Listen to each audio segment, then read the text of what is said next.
I have waited 9 months for something like this. Finally, we have put up a decent score in Champion Europe, in the new season competition, in Division 1. We are in 3rd place. It is all over. $800. An $800 prize is ridiculous. Probably my highest prize ever on Sorare, definitely in cash.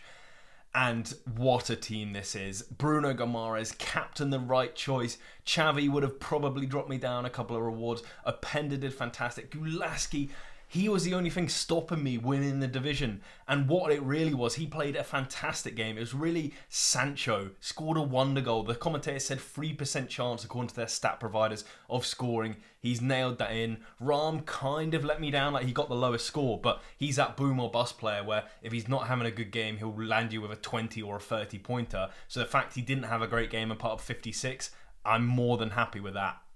If we go to the prize pool, a podium in rare. It has been so long since I've done that, and I'm the only person ever to celebrate moving down on the leaderboard. And any of you that have watched my Sorare Journey for a long time will understand why. This team beat me. So Saturday, I was top of the division after the games, but I knew there were so many games left. I'll probably finish 10th, 20th. It's a good score, but not great. And then I posted on Twitter, being first, did the joke, stop the count now. Oh, Opta, here's minus 10 points. Pretty sure they follow me on Twitter and just did it to spite me, because after I did my apology saying, sorry Opta, I get another 9 points added back on, and I'm back to first. Fantastic. All throughout Sunday. Hold up, I'm still in first place. I thought I was going to absolutely plummet down the leaderboard. And then, by 1 point, this team. And you might be thinking, well, he's got most of the best players in the game. That's pretty fair. No. Kevin De Bruyne.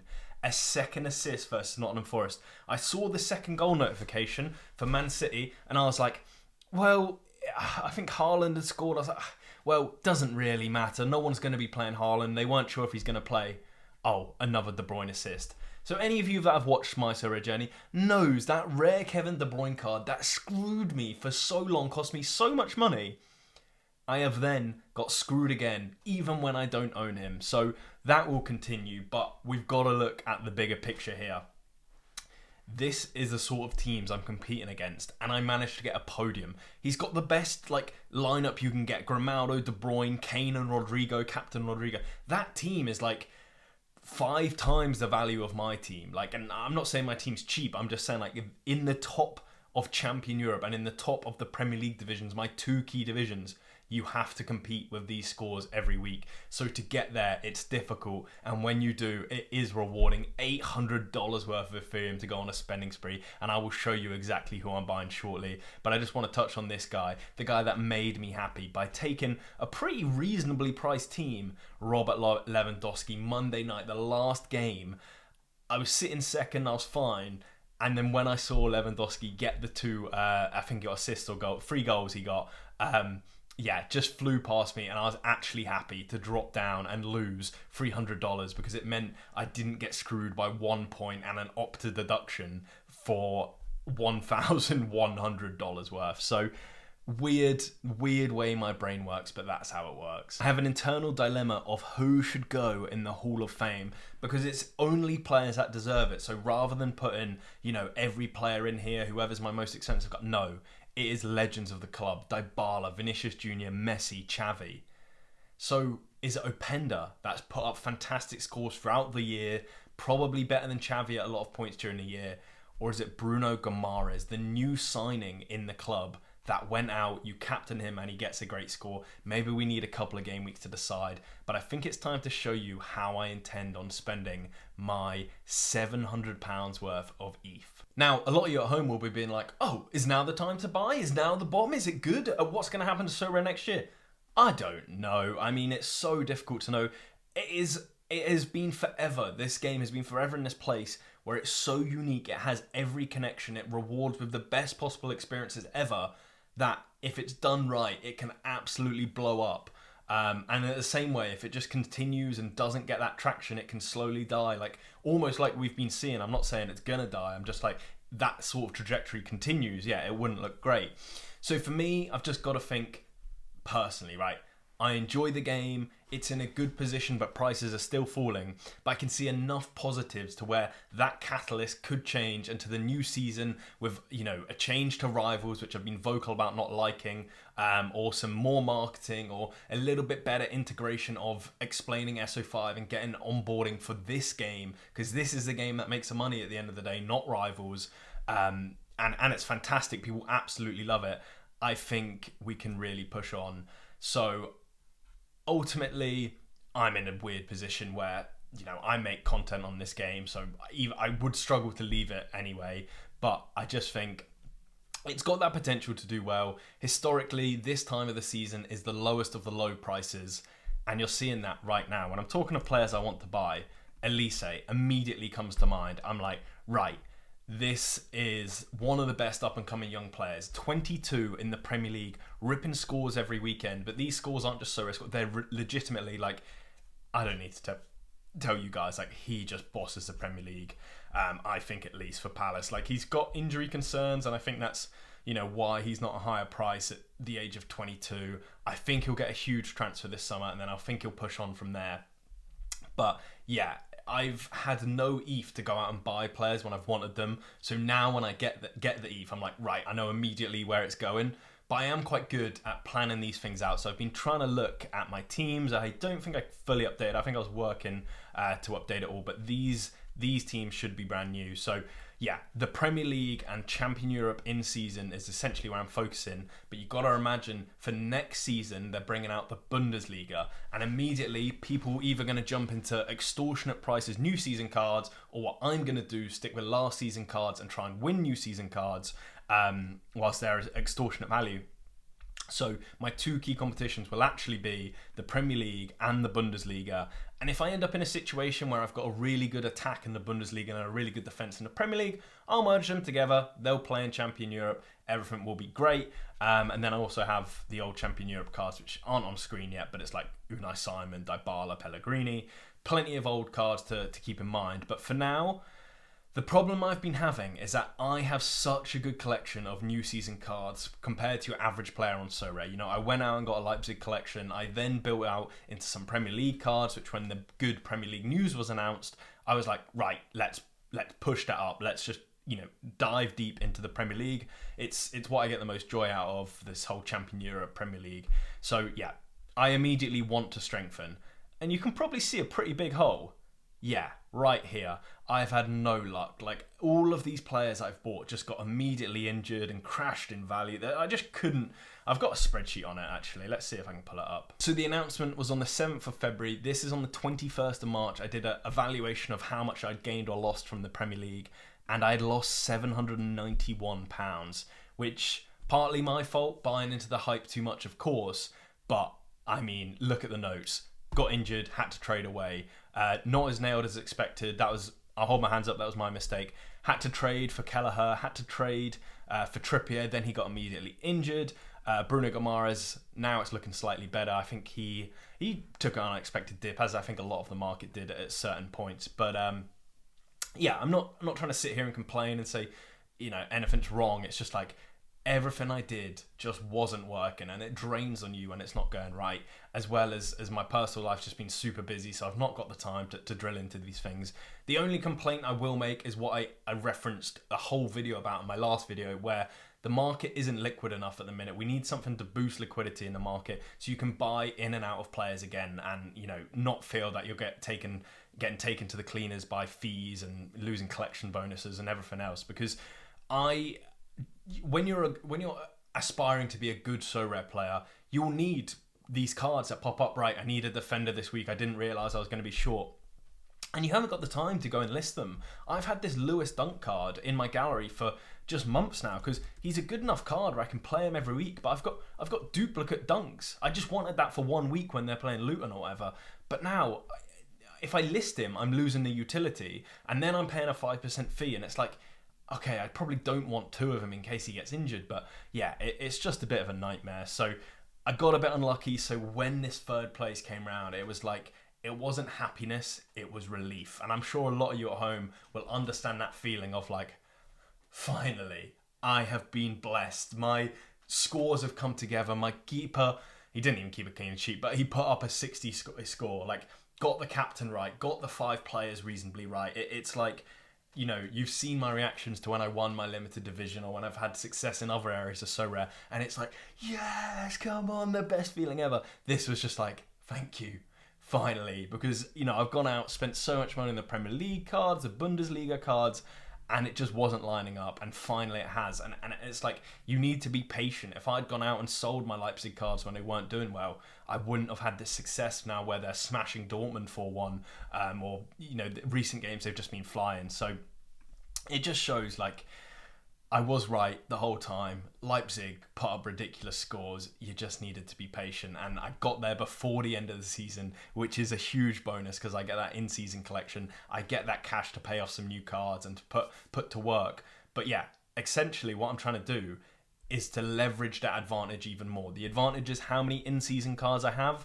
So whilst they're low in value, I'm going to take advantage of that. But at home, if you don't have lots of in-season cards, buying now is probably a mistake to a degree. I wouldn't buy new season cards now. I would buy old season cards like an Allison here with high XP. So when it rolls over and all the new season cards lose their new season bonus, next season you're sitting pretty. Alternatively, you hold tight and then you go and pay those extortionate prices. The only reason I don't like the 2024 to 25 buy those cards, you don't know what price they're going for. You can't plan what team you want to buy.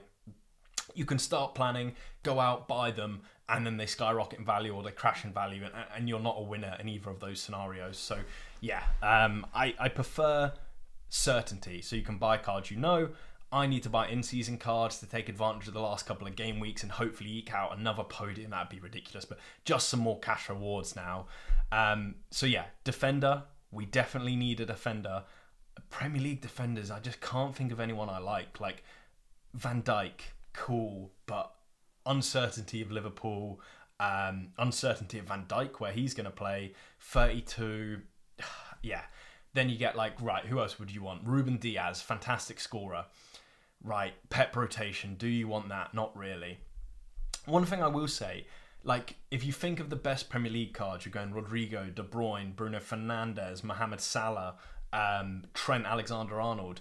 I haven't got any of those cards, and it's almost the same for the Bundesliga. Like, a lot of your best cards would be Kane, Kimmich, all of that.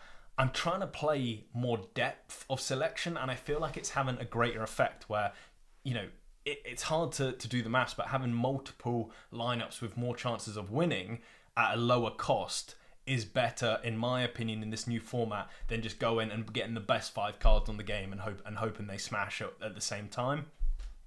Because the ability to play more lineups and to play deeper into the divisions. So I've won a division in the 3rd tier of the Premier League, and it's like, people don't understand how easier it is to win rewards there. The high level strategy that people aren't really discussing, where these, you know, it could be best to drop your best team out of the Division 1 into Division 2 if, you know, say Man City have a good game, Real Madrid have a great game, PSG, because it doesn't matter if your players score well, it matters what everyone else is going to score. And you know the top players or the whales in this game are going to have a selection of those cards. So I think I also got blessed this week because a lot of the big teams didn't smash. You know, Bayern didn't do great. Musiala was supposed to play and didn't. PSG were rotating for the Champions League. Barcelona conceded 2 goals. Man City only scored 2 against Nottingham Forest. Like, they're the sort of opportunities that you've got to take advantage of and be. If you're not the whale, like I don't consider myself the whale on this game, and I'm definitely not thinking about it. You need to be in that pole position to snatch it off them. You know, that's essentially what I did here. I've taken advantage of small edges that I've been grinding for the last 9 months. You know, Xavi Simon's XP is 17%, 17.5%. He's got the new season bonus with a 5% collection bonus and a 15% XP. The reason for that, I don't know where you can see it, but I've boosted him up 3 times. The maximum amount I can boost him. I can no longer use any more level ups because I've done it. I've done the same with Openda.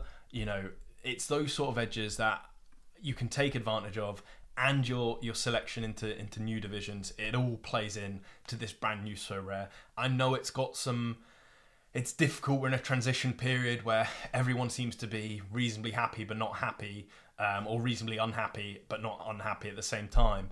But I think come the new season, once this is all laid out and the plan comes together, I think a lot more people will understand this version of Sorare is so much better than what we've seen before. It's sustainable, it's fun, it's strategic. So that's my opinion, and that's why I'm not withdrawing this £700 I've got. I'm actually going to put it into more cards. And overall, yeah, it's fun. If it all goes wrong, at least I can say I have fun every weekend on this game. But yeah, all I'm trying to say there is don't take my advice. Do what you think's best, because I don't know if these cards are going to go up and down and side to side, but I know what I want to do with my money at least.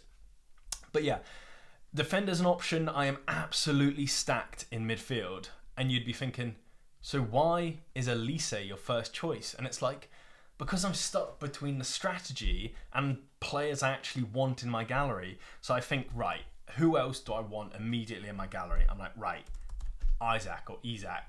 What a player he's turned out to be. But you're probably buying on a peak. He's been on such a run. What sort of price is £224? I'm not paying that for Isaac. And then I'm like, right, who else could you get? Right, Nkunku. Now, I will say, I think if there is a potential in the market, if you are interested in buying Sorare cards right now, all you want to do is buy Sorare cards. I think injured players coming to the end of the season, they get undervalued because people don't anticipate that every card has 3 months off. They just want cards that will play now. So someone that like Nkunku, who should be back for the start of next season, he then is relatively undervalued. Now, I don't think it's a perfect example here. What price is he? £88? I think that is good value. You know, Isaac for 210 and Nkunku for 88. I'd probably take Isaac. But where it really shows is some of my Brighton cards. Like, what is Matoma doing at what price did he last at? £31 in an auction? You can probably get him for 24. Like, that is ridiculous. And then you partner him next to like a Solly March, and it's like, yes, I know they're out to the end of the season, but £11 for Solly March. What? Like, some of these cards are just ridiculous value at the minute. So I really think injured players are a great pickup at the minute, and that is the only card I'm actually certain I want to buy. Because Nkunku, we haven't seen how he plays. He is a bit injury prone at the minute. I absolutely love the guy. I think he's going to smash. I just remember what he did at Leipzig, and I'm like, I need that guy. When he's injured, great, gives me a discount. And I've got a Chelsea collection actually, so I'll probably definitely get Nkunku. But who I'm certain to get is Nick Pope. Now, this is the best of both worlds, where he's priced like he's injured, but realistically, I think he's coming back. You know, I was looking into this guy in March and April, and it always said end of April, start of May. Little Twitter search I did recently said exactly the same thing. £200 to £170 range for a top 4 goalkeeper last season. This season, top 6, top 7, but their best player or one of their best players was injured for most of the season. I just think he's incredible value. Like, if you're buying him for 204 in rare, this is always a good smart check that I've found. Like, is he 10x the value in limited? No, he's 300 in the new season. So yeah, I just think he is a good pickup and he fits my team. A lot of you at home might be finding the same issue I am, that when you think you've got enough goalkeepers, you really don't. Because in these lower divisions, you can just run out any sort of 5 players that might put up a score and get rewards. So, like this way, you see Matt Sells, you might be like, Nottingham Forest, aren't they getting relegated? Aren't they awful? It's like, well, now and again, he'll put up a really solid score, and that allows you, especially in lower divisions, to play. So, my sort of strategy at the minute is not the stars, but like tier 1s, tier 2s, tier 3s. I actually think they're where you want to be aiming. And then if you can pick up some, you know, if you've already got that depth like I do, then pick up some injury players that will grow into a tier 1 next year, but you're not paying tier 1 prices. So that's my broad strategy, and I hope I haven't drilled on for too long about that, because it's just been so long since I updated you. You know, I've been growing out this other football YouTube channel, which has taken so much time. I've got a new job, and there's so many personal issues and things like that. So yeah, a lot been going on, and I still love Sorare, but it did lose its passion for me, and still has at some point. It still needs to regain that, right, every day is there someone on the market. But ultimately, yeah, that's my strategy, and I think it's a really solid one. The other thing about Surrey you've got to be prepared for is next season. So next season, the Bundesliga, when these all become old season cards, it's like, right, well, I'm going to miss a forward here. Will Xavi be at PSG? If he is at PSG, I can probably play in a champ, but this will weaken. So I might need a midfielder, might need a forward. And then I'm like, right, who would I really want? Like, this is always good for pricing, like, what's a fair deal? It's like, right, I want Musiala. Like, he's not at the peak of his powers right now, but anyone that watched him knows, like, the guy's incredible. He's probably going to rip the Euros up or something like that and spike in value, but he's kind of priced to do that. You know, £400, you compare him to my wonder kid, Xavi, and it's like, okay, would you prefer Musiala for £400 or Xavi for £259? I'll save £150. I'll save myself, and like a Paulo Dybala is £150 now. I'd rather have those two than one Musiala. So it's like, right, back to the drawing board. You need a midfielder, you need a forward. Who do you go for? I know, maybe like a Dennis Undav. Now, I'm not an Undav expert, I'm not a Bundesliga expert. I'd probably get a feedback off someone else, maybe like Fedo. He helps me with the Bundesliga a lot. But yeah, like £80, 68 average, 62 average player, Champions League football. Like, some of the deals out here are just ridiculous. So although they could go down in value, historically it's been a good time to buy. I enjoy the game, so I'm just going to jump in. Another player I absolutely love, Virgil van Dijk. You know, if I am looking to fill that gap, ex-Celtic, a monster at Celtic, he's just a bit expensive, like £177. When you're buying these players, you want to avoid like popular players. Like, I'm sure, I haven't looked at his price, but I'm sure someone like Rashford is overvalued for what he brings out, because a lot of people want to own him because they enjoy him, because they like him as a footballer. And, you know, you essentially want to avoid that. Like, yeah, £90, give me Undav every day. Give me an injured Nkunku. You know, so many better options than Rashford, in my opinion. But yeah, I think I don't want to decide just yet who I'm going to buy. The only players I'm certain I'm going to buy is Nick Pope. I think he'll be back in the next couple of weeks, maybe spike in value when he comes back, because how these injuries should go is like, it should like crash when he's injured and then slowly trickle up the closer he gets to being fit. But that doesn't seem to happen, largely because the market's not liquid enough. You know, it's too many players to focus that on and have that kind of trajectory. We don't have enough bots that would... We don't have bots that would do that. We have bots for other systems. But yeah, I think ultimately I'll sit back and who I think about buying. Drop in the comments if you know any good Champion Europe deals at the minute. You got to keep in mind, I do have Champion Europe old season cards. You know, I've got Unai Simon, Dybala and stuff. So next season, like someone like Alisson will become seriously important. But I think right now we're looking for an in-season cards in the defenders of, you know, I'm thinking maybe like Pedro Porro, someone like that. Maybe Dan Burn, he's been putting up all right scores. Shah, I don't know. Just thinking off the top of my head. But ultimately, just want to update you guys. Finally, I've just been plodding along. You can see some of my rewards. Johnny Russell, Reyes. I don't think I won any more of those. Like, yeah, you can see these guys here. But ultimately, just been plodding along on Sorare. But finally, I got that success. A podium in the top division in Champion Europe. It is a relief, as I said before. Besides that, thank you for still being here, and all the best to you. Cheers.